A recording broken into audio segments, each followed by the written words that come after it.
কেমন করে আমি তোকে দুধ দেব রে খোকা, কেমন করে দেব আমার যে সন্তান। মা তুমি কেঁদো না, একবার তুমি তোমার স্তন জল দেখো, তোমার মাতৃত্বের মমতা স্নেহে, তোমার মাতৃত্বের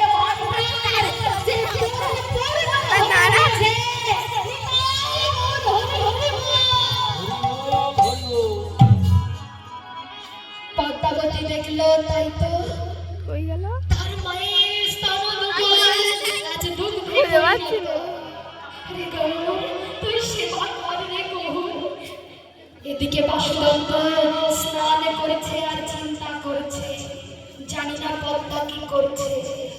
তাকে তো আমি একটা মাটির গৌর দিয়ে এসেছি, তাকে আমি একটা আসল পুত্র দিতে পারিনি। আর যদি পদ্মা জানতে পারে তাহলে পদ্মা যে কাঁদবে, তাকে যে আমি সন্তান দিতে পারবো না, তাকে যে আমি চুপ করাতে পারবো না, তাকে যে আমি আর শান্ত করতে পারবো না। একেবারে ঘরে যাও, দেখি আমার পদ্মা কি করছে।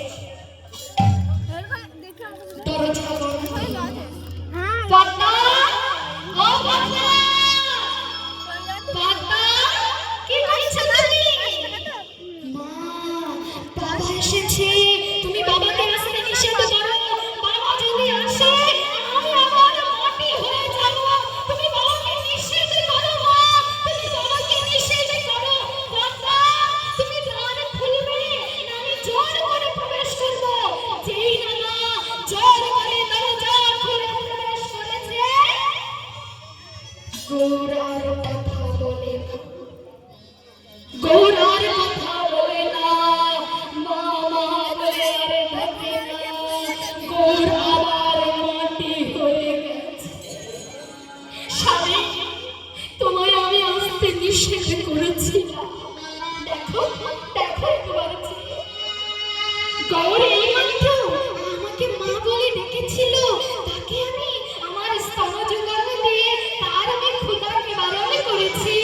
আর সে বলছিল তুমি বাবাকে আসতে নিষেধ করো, না হলে আমি আবার মাটি হয়ে যাব। তুমি গৌরের কথা শুনলে না। দেখো আমার গৌরের কথা বলে না। গৌর হরে, তুমি আরেকটিবার কথা বলো, একবার কথা বল, একবার